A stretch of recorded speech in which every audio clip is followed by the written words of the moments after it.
Pak Tommy, di tengah meningkatnya geopolitik di Timur Tengah, kemudian saat ini juga tren suku bunga semakin ke arah rendah, bagaimana sebetulnya prospek investasi di perdagangan berjangka menurut pandangan Anda? Iya, jadi pada dasarnya kalau suku bunga turun, investor pasti akan mencari instrumen yang bisa memberikan return lebih tinggi. Biasanya mereka akan mencari instrumen-instrumen kayak saham. Tetapi karena kondisi saat ini geopolitik lagi tegang, mereka juga mencari yang safe haven. Nah, safe haven saat ini kita kenal adalah emas.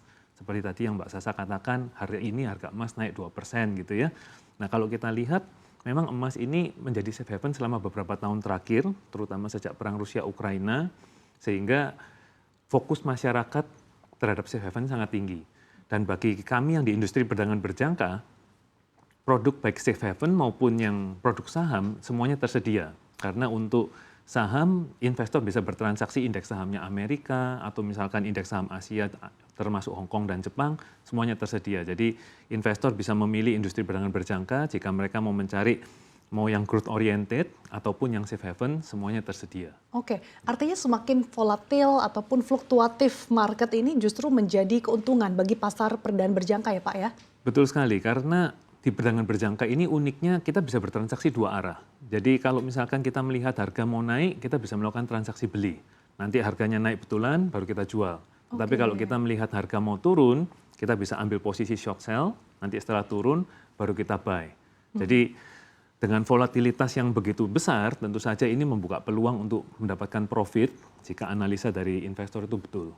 Gitu. Di tengah volatilitas saat ini, tapi kalau pandangan Anda Pak, bagaimana sebetulnya perkembangan perdagangan pasar berjangka di tanah air dalam beberapa tahun terakhir Pak?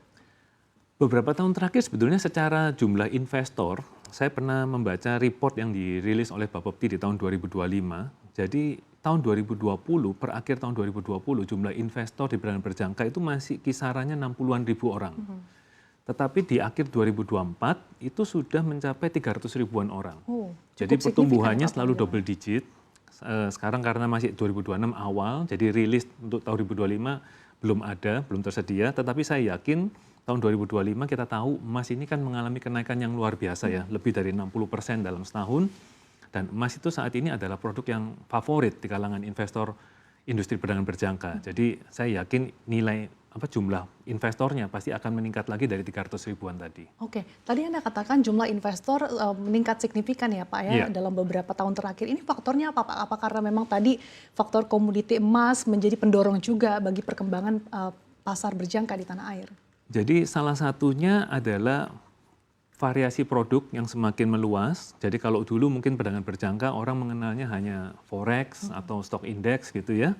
Nah, dengan adanya komoditi, ada minyak, ada emas, kemudian mulai ada masuk CFD saham-saham Amerika. Jadi kalau misalkan kita melihat Apple, Google, Facebook dan sebagainya, nah kita juga bisa bertransaksi melalui industri perdagangan berjangka. Dan ini tentu saja membawa investor-investor baru. Oke, tadi kan Anda sempat katakan bahwa saat ini emas menjadi komoditi ataupun mungkin instrumen menjadi primadona. Tapi kalau misalkan emas ini apakah memang menjadi pilihan utama atau justru jangan-jangan sekarang di tengah eskalasi antara Iran dan Amerika Serikat, oil ini juga turut meningkat signifikan Pak? Iya, jadi emas dan oil bereaksi positif terhadap kondisi geopolitik yang tegang seperti kemarin kita saksikan ya, Iran-Israel ini. Nah, tentu saja seperti hari ini market buka, langsung minyak naik berapa persen, emas naik berapa persen. Dan tentu saja ini menarik minat investor lagi yang mau menggunakan volatilitas.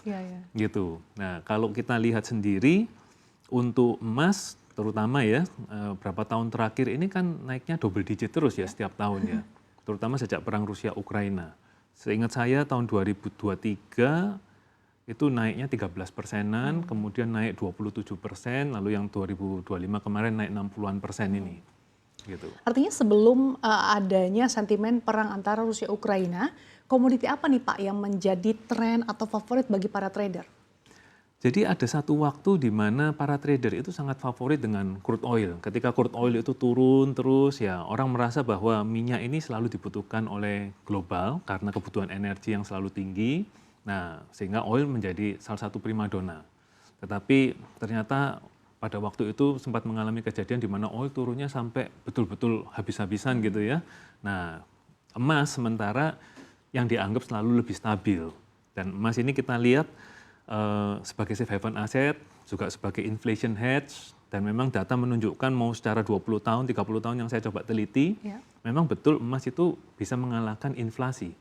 Gitu. Jadi tetap menjadi pilihan. Padahal beberapa waktu lalu sempat ada asumsi bahwa dengan dibatalkannya tarif reciprocal Trump, ini ketidakpastian global semakin mereda dan membuat emas pamornya ini semakin berkurang. Nah, tapi ternyata ini emas masih menjadi primadona kembali ya Pak ya? Iya, jadi pada dasarnya kalau misalkan semuanya ini aman, tentram gitu ya, pertumbuhan ekonomi jelas, investor akan larinya ke saham. Tetapi ketika uncertainty meningkat, nah mereka akan cari sesuatu yang aman, safe haven. Dan safe haven ini selama ini selalu emas yang menjadi pilihan utama.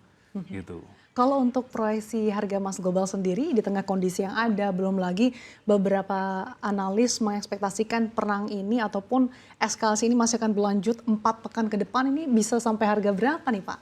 Iya, jadi menarik sekali ya. Jadi sebelum perang pun kita melihat contoh tahun 2025.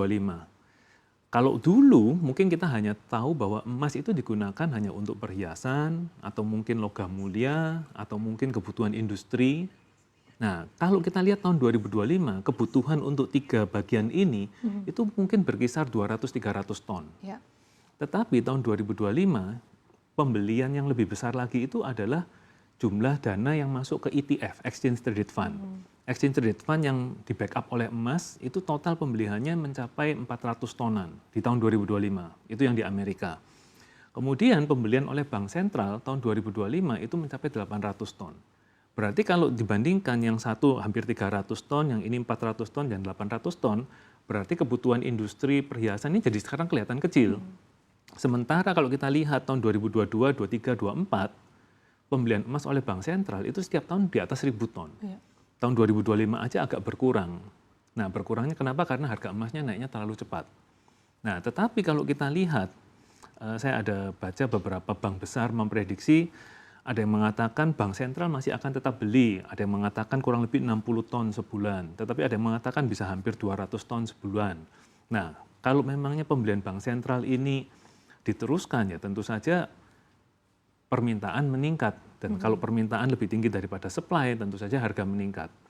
Yang menarik adalah, saya perhatikan contoh nih negara-negara barat, Amerika memang kita ketahui sebagai negara dengan cadangan emas terbanyak, 8.000 ton lebih.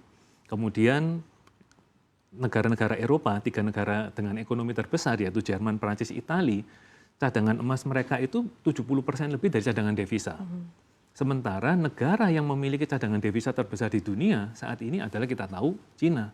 Punya cadangan devisa 3 triliun lebih. Jepang hampir 1,4 triliun. Swiss kurang lebih 1 triliun. 3 negara ini saja cadangan emasnya kurang lebih nggak sampai 10%.